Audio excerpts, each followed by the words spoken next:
hey guys. So last time I talked about like my experiences with hunting and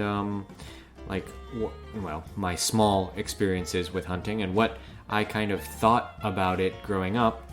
But this time I want to talk about like hunting in America as a whole, outside of my own experience, and also about like the history of hunting in America, going back all the way back to when Europeans first came to America. So let's get into the history of hunting.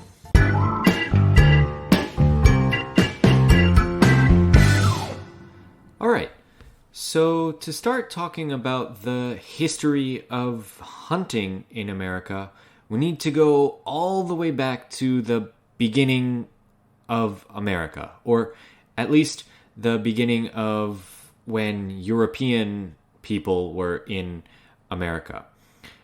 So this is about 1620, and some people from England arrive on a boat, and they're in what is today Massachusetts, and they have a really hard first winter, and I think a lot of them end up dying, but then the next year they get some help from some of the Native Americans who live around them. So some of the people that were there before the English came. And when they get some help from them, they do something called Thanksgiving, which is like one of the big holidays, probably the second biggest holiday in America after Christmas. And the legend says that at this first Thanksgiving, the English people, I guess we could say the new, maybe American people, and the Native Americans share food, and they eat turkey and deer and corn and some other vegetables and seafood. And some of those foods are new, like corn did not exist in Europe at the time, and turkey is a bird that is originally from North America. But the important thing for hunting is that turkey and deer were almost definitely hunted at that time. They didn't like have a farm where they had turkey or deer, so they had somebody, maybe the English people or maybe the Native American people, went out and hunted some turkey and deer for this big dinner. So even one of the biggest holidays in America had its start with hunting, and it's kind of been an important part of like American culture ever since.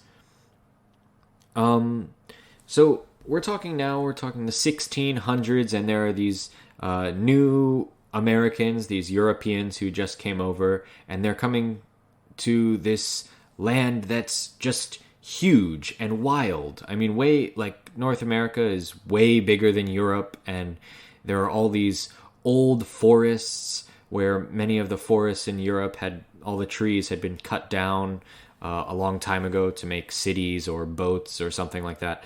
But now this America seems like new and wild.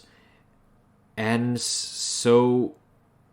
there were, animals everywhere. There were, deer and turkey, like I mentioned, but also like tons of other birds like ducks and geese.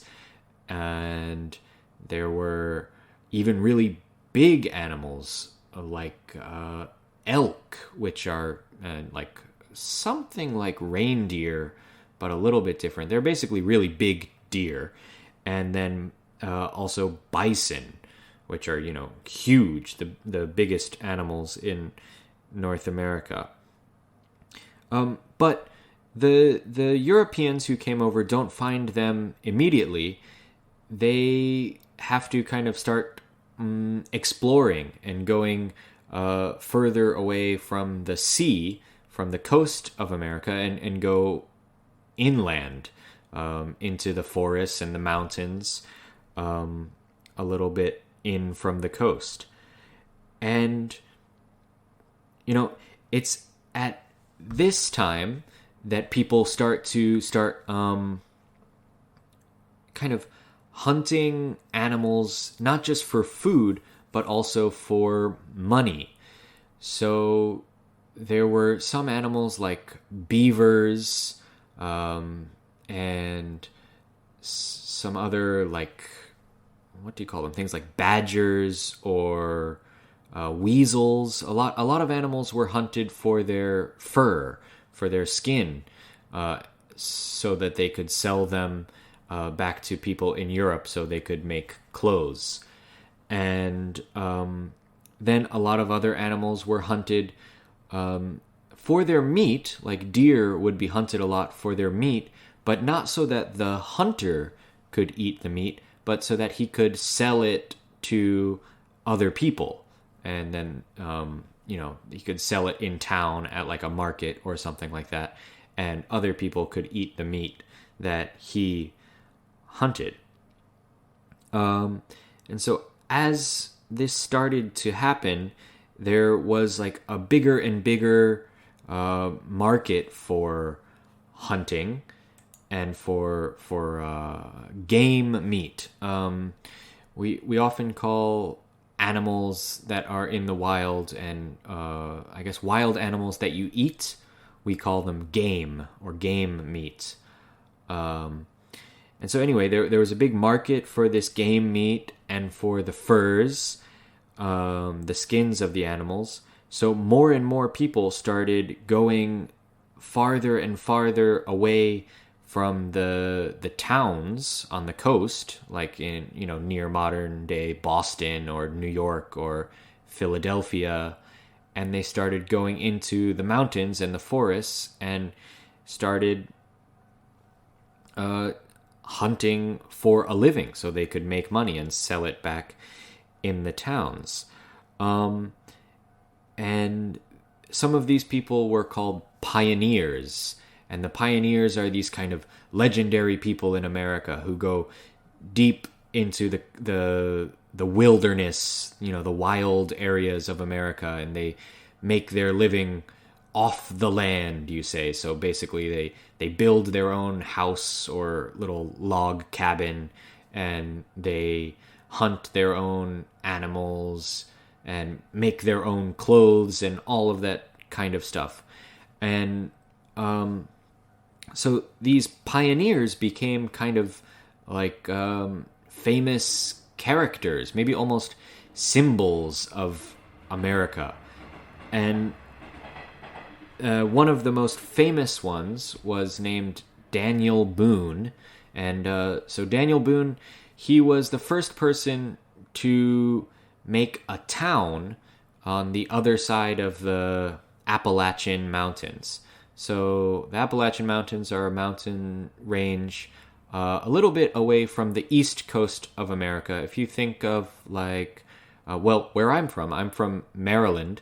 So if you go just a few miles west of my hometown, you'll end up in these Appalachian Mountains that go north to south, kind of toward the northeast. And they were this big barrier between where European people could live and where they couldn't on the other side of the mountains. So anyway, Daniel Boone goes over the mountains and he starts a little town. Of course, he names it after himself. He calls it Boonesboro. And he becomes really famous for crossing the mountains and making this town. And he becomes famous as a hunter. And he's hunting bison and elk and deer and basically everything. And as time goes on,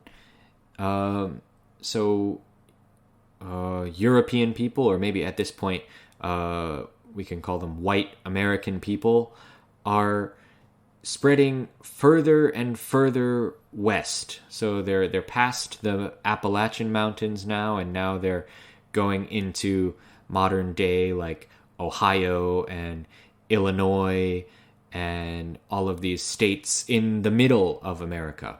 And this is where there's a lot of bison, these huge animals that obviously have a lot of meat and a lot of fur, and there's just tons of them, like thousands and thousands in these big herds. So a herd is like a group of usually big animals. So you would have a herd of cows or a herd of elephants, maybe a herd of buffalo or something. Any kind of big animal that lives in a big group, you call that a herd. So anyway, there's huge herds of bison, and people start hunting them and killing them. And eventually, they kill so many that the bison start to disappear, and there's almost none left. And I think that probably goes on until maybe the end of the 19th century. So I don't know, maybe 1880 or 1890 or something. And then they realize that they need to stop hunting all the animals. And so Theodore Roosevelt, one of our presidents, he starts this national park program where he takes pieces of land in America and makes them a park and says, hey, you can't build a city here, you can't build a town here, this is supposed to be wild land. And you need some kind of license to go hunt on it or whatever. And basically now that's the situation for hunting in America. There's wild land, either national parks or now there are also state parks where you can go and hunt. You can also hunt on private land if you know someone who has like a big farm or a big area of forest that they own. You can also hunt there, but a lot of people also hunt in this kind of public land, it's called, so state parks or national parks. And here's where I want to start comparing it to Japan. So a lot of people in Japan will go fishing as a pastime, as a hobby, right? So they'll go out to a river or maybe out to the sea or even out on a boat and go fishing for a few hours. And if they catch something, they can eat it. And of course, that happens in America too. Lots of people like fishing, going out on lakes or rivers or out on a boat in the sea.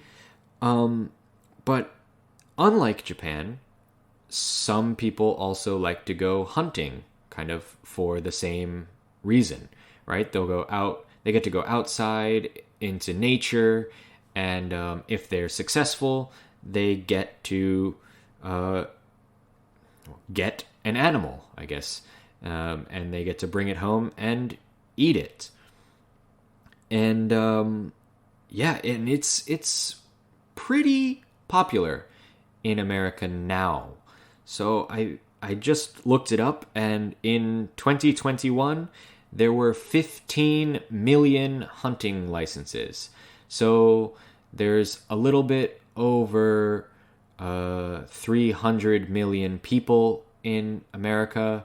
So that means, what is that, like 1 in 20 people is a hunter, which maybe doesn't sound like a lot, but if you think about if it was much more than that, if it was 1 in 2 people who were hunting, then there wouldn't be any animals left. So maybe it's good that it's only 1 in 20. But still, it's a big enough thing that in many states there are holidays for hunting, where like the first day of deer season, which is the time when you are allowed to hunt deer, the first day is a holiday. So you don't have to go to work and you don't have to go to school, and you can go out and hunt. And that's true for a lot of states. Probably not every state, but maybe most states where hunting is popular. And yeah, that's kind of the, I guess, current state of hunting in America. And in the next episode, I'm going to talk a little bit about the elephant in the room. The thing that many people have probably been thinking this whole time is hunting okay? I mean, is it like nice to do, or is it cruel to animals? So next time I'll maybe try to talk about that a little bit. Thanks for listening.